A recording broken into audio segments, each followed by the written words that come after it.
Hey everyone, welcome back to our channel. In this tutorial, I will show you how to delete your Neteller account permanently in just a few easy steps.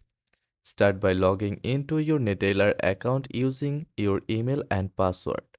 Once logged in, navigate to the Settings menu and select Account Settings.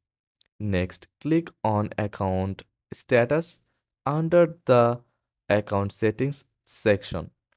You will see the option to account status, then click close account. Neteller will ask you to provide a reason for closing your account. Select the reason that best fits your situation or provide a custom explanation.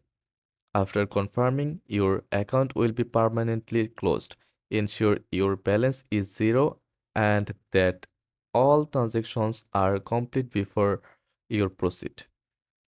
And that's it. Your Neteller account is now closed. Thanks for watching and don't forget to like and subscribe for more helpful tutorials.